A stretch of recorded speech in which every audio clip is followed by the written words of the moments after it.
দেশ থেকে বিদেশ, খেলা থেকে বিনোদন, সব ধরনের খবর নিয়ে আমি মিঠু শুরু করছি নজরের দুনিয়া। লেক ভিউ হাসপাতাল, সময় অসময় সব সময় আমাদের পরিষেবা modular OT, paediatric surgery, plastic surgery, general surgery, neuro surgery, urology, gastroenterology, gynaecology, orthopaedic, ENT, chest সমস্ত অভিজ্ঞ চিকিৎসকদের দ্বারা চিকিৎসা করা হয়। সর্বোন্নত আইসিইউ, এইচডিইউ, প্যাথোলজি, সমস্ত রকমের USG, CT scan, X ray, FNAC, biopsy, tapping. শুধুমাত্র আমরাই পারি স্বল্প মূল্যে অত্যাধুনিক প্রযুক্তির চিকিৎসা, কলকাতা ও হায়দ্রাবাদের বিশেষজ্ঞ চিকিৎসকদের সুপরামর্শ, নিজস্ব ফার্মাসিতে 20% ছাড়ে ওষুধ, প্রতি রবিবার প্রসূতি মায়েদের বিনামূল্যে ইউএসজি পরিষেবা। ঠিকানা লেক ভিউ হাসপাতাল, লালদিঘি মোহনা বাসস্ট্যান্ডের পিছনে, বহরমপুর, মুর্শিদাবাদ।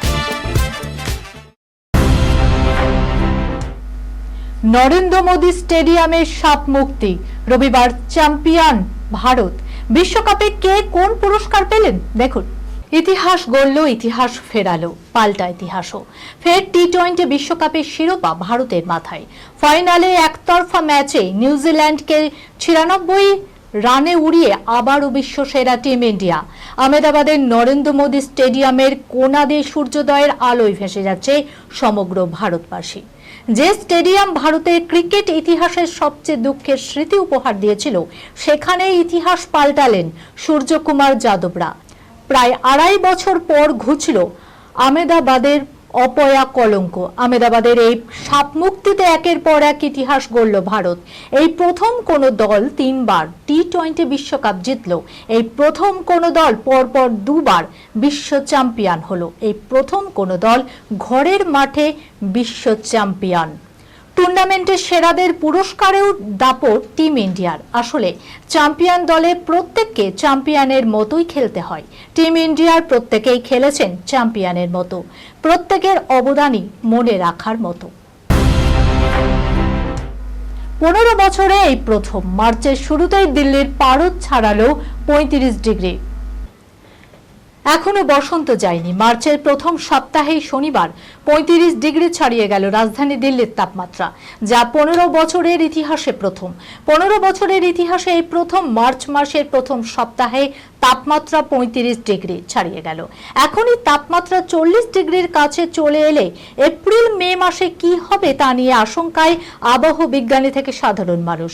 মৌসুম ভবন সূত্রে জানা গিয়েছে, শনিবার দিল্লির তাপমাত্রা ছিল 35.7 ডিগ্রি, যা স্বাভাবিকের থেকে 7.3 ডিগ্রি বেশি। 2025 সালে দিল্লির তাপমাত্রা 35 ডিগ্রি ছুঁয়েছিল মার্চের দ্বিতীয় সপ্তাহে। 2024 সালে মার্চ মাসের 14 তারিখ রাজধানীর তাপমাত্রা ছিল 36.2 ডিগ্রি। মৌসুম ভবনের এক বিজ্ঞানী বলেন, 2021 সালের মার্চ মাসের 11 তারিখ দিল্লির তাপমাত্রা 35 ডিগ্রি ছাড়িয়েছিল।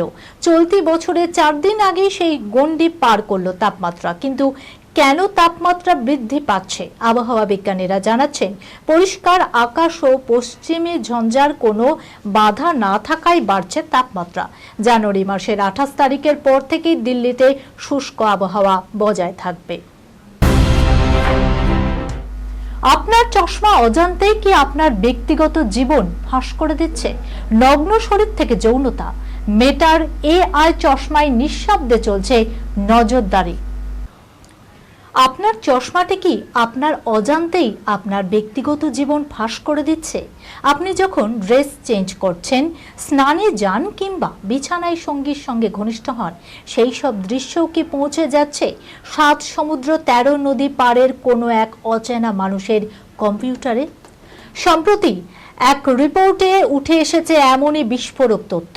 মেটা এআই স্মার্ট চশমার মাধ্যমে সংগৃহীত ভিডিও ফুটেজ এখন কেনিয়ার প্রযুক্তি কর্মীদের হাতে, এমনটাই জানা যাচ্ছে এই রিপোর্টে।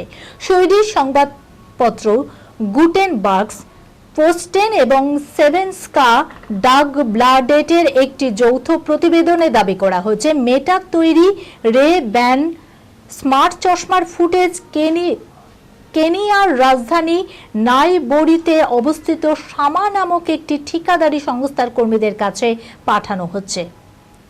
এই কর্মীরা মূলত মডেলকে আরো উন্নত করতে এই ভিডিওগুলি দেখে সেগুলিকে লেবেন বা চিহ্নিত করাই তাদের কাজ। রিপোর্টে উল্লেখ করা হচ্ছে, কেনিয়ার ওই কর্মীরা গ্রাহকদের ব্যক্তিগত জীবনের অতি গোপনীয় মুহূর্তগুলো দেখতে পাচ্ছেন। এক কর্মী জানিয়েছেন, তারা বসার ঘরে চা পান থেকে শুরু করে বেডরুমে নগ্ন শরীর সবকিছু দেখছেন। এমনকি শৌচাগারে যাওয়ার দৃশ্য বা সঙ্গমের দৃশ্যও তাদের নজর এড়াচ্ছে না। পরিচয় গোপন রেখে এক কর্মী বলেন, আমরা সবকিছুই দেখতে পাই।